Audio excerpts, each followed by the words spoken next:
অন্তর্বর্তীকালীন সরকারের ব্যর্থতা কিন্তু আমাদের সকলের ব্যর্থতা। গণতন্ত্রকামী স্বাধীনতা প্রিয় মানুষের ব্যর্থতা। এই সরকারকে ব্যর্থ করে দিতে যে স্বৈরাচার ছিল, পলাতক যে স্বৈরাচার, তার এবং তাদের দোসররা কিন্তু বসে নেই। সেটা দেশের ভিতরেই হোক বা দেশের বাইরেই হোক, প্রশাসনের ভিতরেই হোক বা বাইরে হোক, ওরা কিন্তু ওত পেতে আছে যে কিভাবে এই অন্তর্বর্তীকালীন সরকারকে ব্যর্থ করে দেওয়া যায়।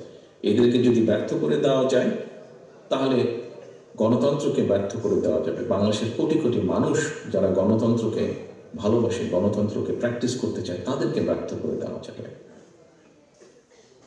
প্রিয় উপস্থিতিবৃন্দ, এইরকম একটা পরিস্থিতিতে অন্তর্বর্তীকালীন সরকারের কিছু কিছু সিদ্ধান্ত মনে হয় তারা জনগণের যে আকাঙ্ক্ষা সেটার প্রতি ভ্রূক্ষেপ করতে বোধহয় চাইছেন না। বরং তারা যেটা ভালো মনে করছে সেটাই তারা হয়তো চাপিয়ে দিতে চাইছে।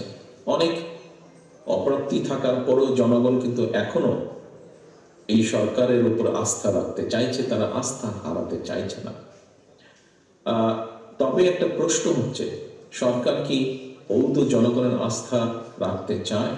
কারণ জনগণের সঙ্গে সরকারের আস্থার সম্পর্ক নিবিড় থাকলে ষড়যন্ত্রকারীরা কিন্তু তাদের ষড়যন্ত্রের ডালপালা বিস্তারের সুযোগ পাবে না।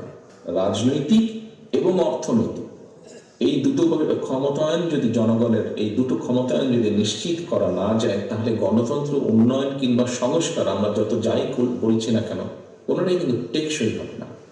একজন নাগরিকের রাজনৈতিক ক্ষমতার প্রধান হাতিয়ার হচ্ছে কিন্তু ভোট প্রয়োগের অধিকার। আমরা দেখেছি ইতিমধ্যেই অন্তর্বর্তীকালীন সরকার নির্বাচন কমিশনকে পুনর্গঠনের উদ্যোগ নিয়েছে।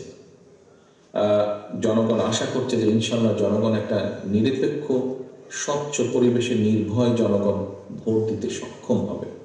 জনগণ নির্বাচিত করার সুযোগ পাবে তাদের প্রতিনিধিদেরকে।